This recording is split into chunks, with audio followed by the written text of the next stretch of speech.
Letter 10, The Saxon Switzerland, by Mary Wollstonecraft Shelley. Adieu to Dresden, I shall probably never see it more. I cannot say that I visited it as far as regards the outside, for I saw no more, under unfavorable circumstances, for the great cold that often prevails were worse than the heat. Still, every act, every step is a painful exertion. Besides, I dislike all towns. I would never willingly live in one, summer or winter. To be near a metropolis usually, within a drive, and visit it is pleasant, but I never feel happy except when I live in the palaces or secret coverts of nature, mountain, forest, stream, or the shores of ocean. These are my true home. Adieu to Dresden. A long, long journey is before us. We are in a charming ignorance of how we shall proceed and of how much time the way will occupy. All we know is that we must make our way as economically as we can to Venice, whither we are bound. Our first destination is, as I told you, the Saxon Switzerland. We have only time to make a limited tour in this singular region. Professor Hughes, who has been settled for many years in Dresden, has given us instructions how to guide our steps, so that we may see some of the most striking points. I transcribe them, as it may be useful to you if ever you visit these parts. I must premise that we have bargained with a loancocher to take us to Prague. We sent him and his carriage on, with my maid and our luggage, and we are to rejoin them at Arbessau, he having provided us with another vehicle and driver for our excursion. Start at 5 o'clock. Pillnitz. Lomond. Utterwalde, walk through the valley to the Bastei, where the carriage must again meet you. Leave the Bastei at latest at 3 o'clock, drive to Hochstein and Schandau. Leave Schandau the same evening, at latest at 5 o'clock, for the Wasserfall. Order a mule to meet you at the foot of the Kuhstall, walk to the Kuhstall, descend, take the mule to the Klein and Gross Winterberg. Leave the next morning at 9 o'clock for the Probischther and Hernitzkrechen on a mule, take a boat for Tachchen, stop at the Bad, order a carriage for Arbessau. We left Dresden more than an hour later than the time appointed, a disaster, as we were to crowd so much into one day. We took the road on the left of the Elbe, to Pillnitz and Lohmen. The road grew more varied as we advanced, but I looked out in vain for traces of the mountainous region which we were to visit. The landscape was pretty, but tame, and when we reached the little village of Utterwalde, I wondered why it was necessary to leave the carriage. What road could be here that would not admit a dozen wagons abreast if need were? However, in obedience to our instructions, we did alight, and ordering the carriage to meet us at the Bastei, we hired a sort of open sedan, a comfortable armchair placed on poles carried by two men, for me. My companions were to walk, and we set out, as it seemed, to look for wonders where none could be. But immediately on quitting the village, the portals of the mountains opened before us, and we plunged into their recesses. It is difficult to describe the peculiarity of this region. It differs so much from every other. Rabe now shared in some degree in its characteristics. Generally, when you see mountains, they seem, as they are, upraised above the plains which are the abodes of men, lifting their mighty heads towards heaven. In Saxony, the impression is as if the tops of the hills were the outer circumference of the globe, strangely fissured and worn away by the action of water. We plunge into depths of the earth. We might fancy some sprite of upper air had forced a passage so, to reach the abode of subterranean spirits. The mystic imagination of the Germans has indeed peopled this region with gnome and kobold, who watch over hidden treasure. 1,000 romantic legends are associated with scenes whose aspect awakens the fancy. In uncivilized and disturbed times, the persecuted and houseless found refuge in these secret recesses from lawless freebooters or religious bigots. As we proceeded through the narrow ravine, the rocks rose perpendicularly on each hand, and shut us in as with walls, but not walls as at Via Mala, abrupt and bare. The precipices are broken into 1,000 fantastic shapes, and formed into rough columns, pillars, and peaks numberless, with huge caverns, mighty portals, and towering archways, the whole clothed with pines, verdant with a luxuriant growth of various shrubs, and but that for the most part the long drought has silenced them, resonant with waterfalls. The stream that makes its way in the depth has thus lost all energy and variety, it ripples murmuring in its rocky channel. The path, ascending and descending over the rocks, winds at its side. Sometimes the fissure nearly meets overhead, and the sun can never shine on the stream below. There is a charm of novelty in the scene quite inexpressible. We penetrate nature's secret chambers, which she has adorned with the wildest caprice. Various ravines branch off from the main one, and become numerous and intricate, varied by huge caverns of strange shapes, some open to the sky, some dark and deep. There are little verdant spots in the midst, too, where the turf was green and velvety, and invited us to rest. We were taken to the particular spots selected as most remarkable for the formation or grandeur of the rocks, or where cascades, reduced unhappily to a thread of water, were accustomed to scatter their spray abroad. The whole way, I must tell you, was one continued ascent, and this explains the wondrous view we gain when we emerge again into outer air. At length we left the ravine and entered a forest of firs. After traversing this, we found ourselves, as if by magic, at a high elevation and stood upon the Bastei or bastion. This is a vast mass of rock that rises 800 feet above the Elbe, in the depths and center of which the rent was made which we had thridded. The uttermost edge projects far beyond the face of the precipice, and here we stood looking on a scene so utterly different from every other that it is difficult to describe it. A caprice of nature is the name usually bestowed on this district, while geologists explain how the action of water on a peculiar species of rock has caused the appearance before us. It is still the same, though on a gigantic and sublime scale. The earth has been broken and fissured and worn away. The Elbe sweeps majestically at the foot of the Bastei. A plain is spread beneath, closed in by an amphitheater of huge columnar hills, which do not, as is usually the case, begin with gradual upland, but rise at once in shape fantastic, isolated one from the other. Some of the highest and most abrupt have been used as fortresses. The sides of the precipices of the Bastei are clothed in a forest of firs and other wood. The whole scene was bathed in dazzling sunshine. The heat was so great that it was painful to stand on the giddy verge, which is protected by wooden rails, for the whole district is prepared for show, yet it was almost impossible to tear oneself away. There is an inn at the Bastei where we dined. German cooking is very bad, and we had to wait long, and were served slowly. A young Englishman dined at the same table. In a classification of travelers, what name is to be given to those who travel only for the sake of saying that they have traveled? He was doing his Saxon Switzerland. He had done his Italy, his Sicily. He had done his sunrise on Mount Etna, and when he should have done his Germany, he would return to England to show how destitute a traveler may be of all impression and knowledge, when they are unable to knit themselves in soul to nature, nor are capacitated by talents or acquirements to gain knowledge from what they see. We must become a part of the scenes around us, and they must mingle and become a portion of us, or we see without seeing and study without learning. There is no good, no knowledge, unless we can go out from, and take some of the external into, ourselves. This is the secret of mathematics as well as of poetry. We indulged, as well we might, in gazing delightedly from this battlement of nature on the magnificent scene around. And then we turned to the prosaic part of traveling, the necessity of getting on. Our driver, provided by the master voiturier who was to take us to Prague, had been told to meet us at the Bastei. He pretended that this was impossible, that no carriage ever came up, and we must walk some 3 or 4 miles to join him. We found all this to be utterly false, and that the usual custom was for the carriages to come up to the Bastei. With a burning sun above, and a good deal of labor before us, we were not willing to encounter any unnecessary fatigue, so we sent a man to order the carriage to come to us. It came, but the cocher refused to take us unless we paid him something extra. This was an obvious piece of rascality, and we begged our friend, who was absolute master of German, to remonstrate with him. But he had, during his long stay in this country, acquired too much laissez-aller for our impatient English natures. Nothing can equal the slow style in which a German makes a bargain or discusses a disputed point.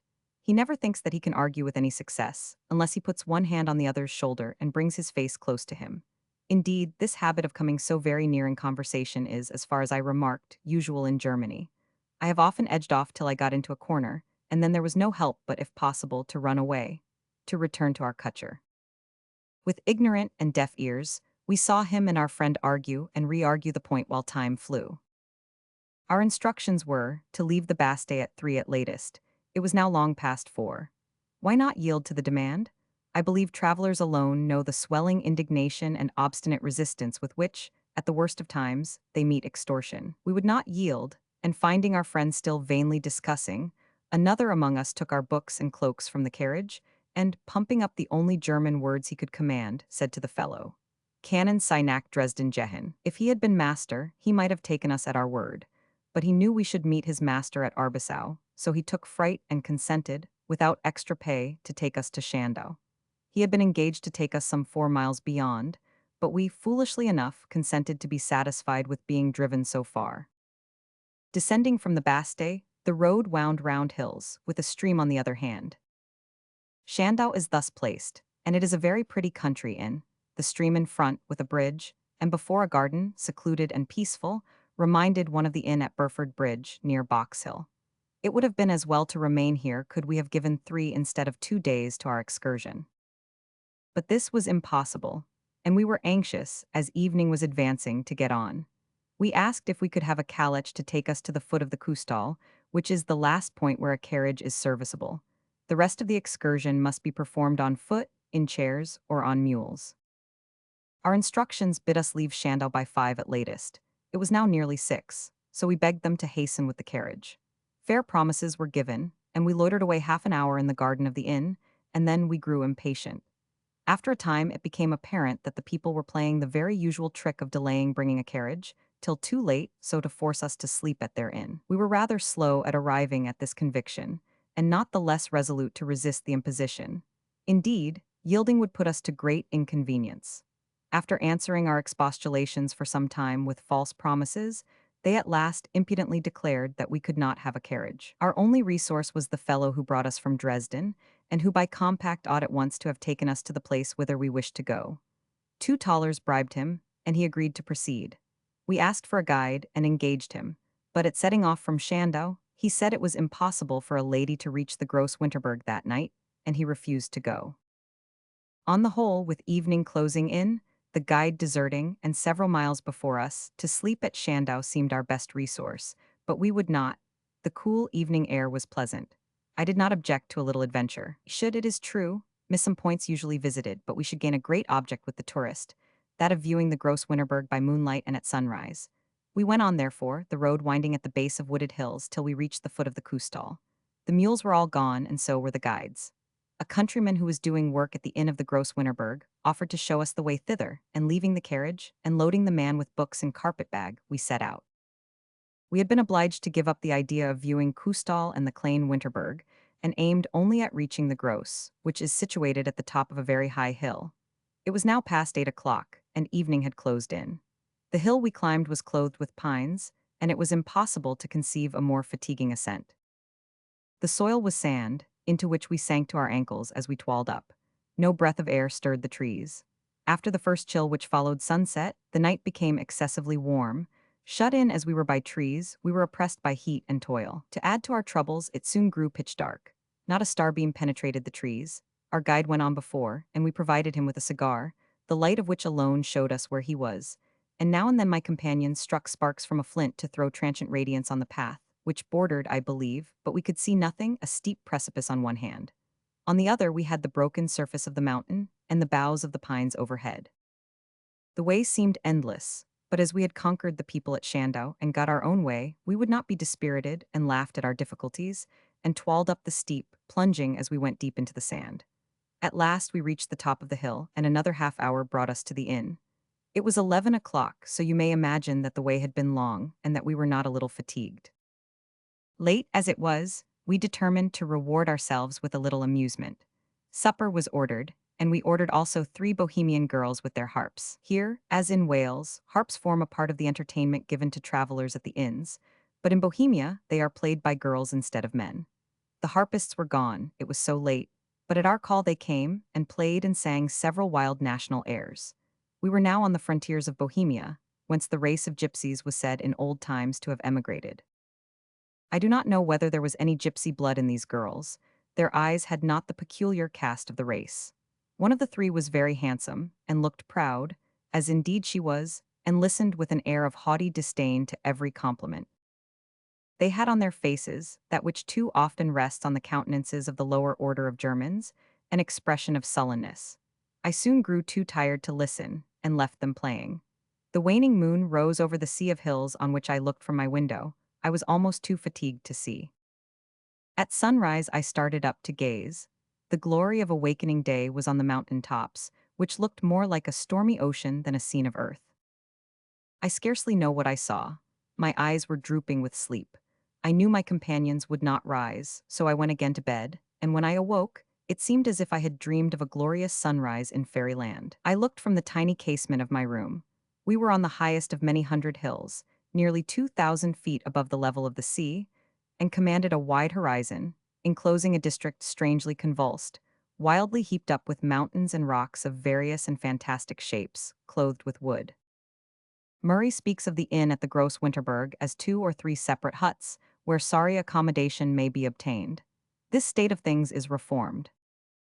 On the highest pinnacle of the mountain is a very good country inn, such as may remind the traveler of those found in North Wales. The host was very civil, and we had to put his civility to the test. I had put a quantity of taller notes in my writing desk, and this had gone with our luggage. By a miscalculation, I had not brought enough of the dirty paper for our exclusion, and the less that I had expected to pay for our carriage at Prague. But the fellow who drove us insisted on the money, 12 thalers, before he left us at Shandau. 2 more we had to give him to take us to the foot of the hill of the Gross Winterberg, and this had entirely drained us. The master of the inn readily agreed to pass us on to the host at Tachin, who again would trust us till we reached Arbisau, and were possessed of our dear thalers. It is impossible to express the sense of littleness that comes over one when, in traveling, one has no money at all. Gulliver, in the palm of the hand of the Brobdingnagian reaper, could not have felt smaller, till we received our host's ready consent to trust us. We ought to have left this eagle's nest on a rock at 7, or, at latest, at 9 o'clock. But loitering was the order of the day, and I resolved to give way to make no remonstrance, and see how long we should linger. We went up to a terrace on the roof of the house to see a yet wider prospect. We looked at the different specimens of Bohemian glass. We listened to the harpists. My mule was brought, but when 3 of the party were assembled, a 4th was missing, and when he came, another had gone. We got away at last at 1 o'clock. Immediately on leaving this elevated spot, we plunged down a ravine clothed with firs. Just such a one, I suppose, as we had climbed, only it led in an opposite direction. We were soon told that we had crossed the frontier line and were in Bohemia. The toil was considerable, the descent so steep that to walk had been less fatiguing, but as I was about to get off my mule, another ascent began, and very high and steep it proved till we reached a pinnacle abutting over the side of the mountain, which might almost rival the Bastei. The view was different. The absence of the river rendered it less beautiful. From the side of this rock springs the Presbyther, a natural arch of vast size that spans a ravine. The face of the rock from which it springs is cut into terraces, and you climb higher and higher from one to the other and reach the summit of the arch. The scene is inconceivably wild. Earth looks rent, convulsed, shattered, isolated, disjointed mountains, rising abruptly from the plain, their sides clothed by firs, are spread around. The majestic arch forms an object of great beauty in the midst. There is an inn here for the refreshment of travelers. We only obtained, however, some bad bread and cheese. The descent was very abrupt and fatiguing. I walked most part of the way till we reached the Kamnitz, a large stream, or rather river. This added softness, yet movement to the scene, but took from its singularity. The way was long, but we reached at last Herneskrechen, where there is a very dirty inn, crowded by travelers, traders they seemed to be. No rustic holiday inn was this, nor one kept for the accommodation of tourists, but one for the use of the lower order of country people. Where extortion is not manifest, we ought not to quarrel with the higher prices of hotels and show places, since they are there, oases of civilization amidst the desert of native dirt and discomfort, for our sole use, and they must be maintained by what they gain during seasons of tour. The singular filth and squalid appearance of this wretched place made us regard even the misdeeds of Shandau leniently. This village is on the Elbe, and gladly we hired a boat, and exchanged the fatiguing descent of mountain paths for the repose of being carried swiftly and smoothly down the river. In truth, we did not see the Elbe to advantage. On account of the long drought, it had shrunk in its bed, but still a majestic river, sweeping between mountainous banks, always presents varied and agreeable prospects, which seem all peace and enjoyment, and after our 2 days of toil, we were right glad of the repose. Midway on our voyage, we came to the Austrian frontier.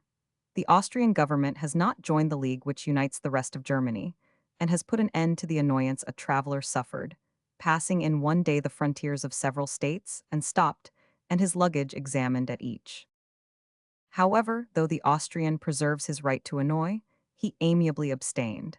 I had given my passport to my maid, but was not even obliged to get out of the boat to show myself, the explanation given by my companions being received even with deference. A custom-house officer stepped into the boat. 8 Groschen, a piece of money similar in value to a shilling, caused him at once to exchange an appearance of extreme official severity to the excess of considerate courtesy. We were detained but a few minutes, and found ourselves admitted in the much-feared Austria with less trouble than we ever before passed a frontier. Towards sunset we arrived at Tachen. Our boatman and the bill at the Gross Winterberg were defrayed by the master of the hotel here. We ordered dinner, and my friends went to bathe in the Elbe. We passed an hour or two pleasantly, but after this, grew uneasy. It was our wish to get on beyond Arbisau that same night, that we might reach Prague on the following day. But the Germans never hurry. It was past 6 before we got a very bad dinner, with black bread, which nothing but long habit would render edible, and then we had to wait for the carriage, or rather cart, which was to take us on. The first hour or two after sunset was very chilly. That passed, the usual heat returned. I was excessively fatigued, and the jolting of our vehicle was distressing. It seemed as if we should never arrive, and it was past midnight before we entered the open courtyard of the inn, where all slept silently beneath the moon, except the dog left by our voiturier to guard the carriage. In our earnestness to get on, we were unreasonable enough to call our coachman up and beg him to set off. He was very angry at being disturbed by our outrageous design, and returned grumbling to his straw, for these people never undress but turn in among straw in the stables, close to their horses. I confess I was not sorry for the ill success of our magnanimous design. We got some tea and some tubs of water, and these were much more suited to us.